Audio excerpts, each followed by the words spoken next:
This video sponsored by BuyMoட். இந்த ஆப்பில் நீங்கள் பர்ச்சேஸ் பண்ணக்கூடிய எல்லா ப்ராடக்ட்டும் உங்களுக்கு ரொம்ப மலிவான விலையிலேயே கிடைக்குது.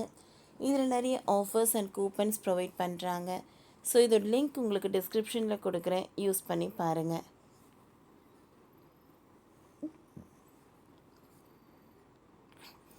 ஈரானை நெருங்கிய ஆபத்து. அமெரிக்கா அனுப்பிய ராட்சசன் பணிய வைக்க ட்ரம்ப் எடுத்த அதிரடி.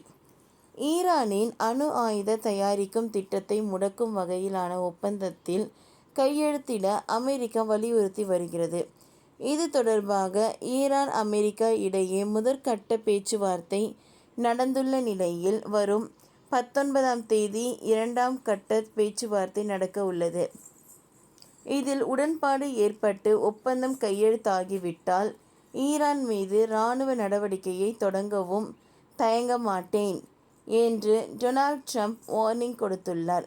இதற்கிடையே தான் தற்பொழுது ஈரானை நோக்கி அமெரிக்காவின் இன்னொரு விமானம் தாங்கும் போர்க்கப்பல் விரைந்துள்ளது. இது ஈரானுக்கு பெரும் சிக்கலை ஏற்படுத்தி உள்ளது. அமெரிக்கா உடனான மோதலால் ஈரான் அணு ஆயுதம் தயாரிப்பதில் ஆர்வம் காட்டி வருகிறது. அணுசக்தி திட்டம் என்ற பெயரில் அணு ஆயுதம் தயாரிக்க முடிவு செய்து வருவதற்கான பணியில் ஈரான் ஈடுபட்டு வருகிறது. தொடர்பாக அணு ஆயுதம் தயாரிக்க வேண்டும் என்றால் செறிவூட்டப்பட்ட 90% தூய்மையான யுரேனியம் வேண்டும். தற்பொழுது ஈரான் செறிவூட்டப்பட்ட 60% தூய்மையான யுரேனியத்தை கொண்டுள்ளது. மேலும் யுரேனியம் செறிவூட்டல் மற்றும் தூய்மைப்படுத்தும் பணியை தொடர்ந்து ஈரான் மேற்கொண்டு வருகிறது. இது அணு ஆயுத பரவல் சட்டத்துக்கு எதிரானதாக உள்ளது. இதனை காரணம் காட்டி ஈரான் அணு ஆயுதம் தயாரிக்க கூடாது. அணுசக்தி திட்டம் என்ற பெயரில் அணு ஆயுதம் தயாரிக்க மாட்டோம் என்று அமெரிக்கா ஒப்பந்தம் செய்ய வேண்டும் என்று ஈரானுக்கு ட்ரம்ப் கடிதம் எழுதினார். முதலில் அமெரிக்கா உடனான பேச்சுவார்த்தைக்கு ஈரான் மறுத்தது. அதன் பின்னர் மறைமுக பேச்சுவார்த்தைக்கு ஈரான் ஒப்புக்கொண்டது.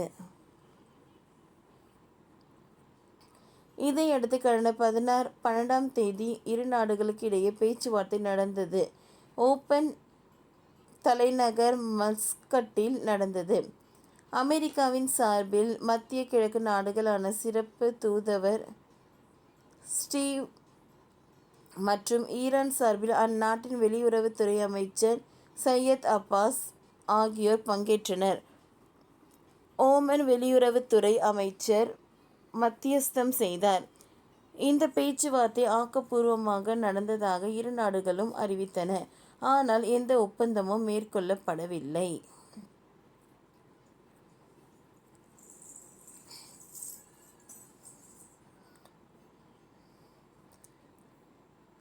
இந்த கப்பலில் இருந்து போர் விமானங்கள் எளிதாக பறந்து ஈரானை மின்னல் வேகத்தில் தாக்க முடியும். இதன் மூலம் ஈரானுக்கு டொனால்ட் ட்ரம்ப் முக்கிய மெசேஜை அனுப்பியுள்ளார். அமெரிக்கா நினைத்தால் ஈரானை எளிதாக தாக்க முடியும். குறிப்பாக அணுசக்தி திட்டங்களுக்கான உள்கட்டமைப்புகளை நோக்கி குறிவைத்து அழிக்க முடியும். இதனால் அணுசக்தி திட்டம் தொடர்பான பேச்சுவார்த்தைக்கு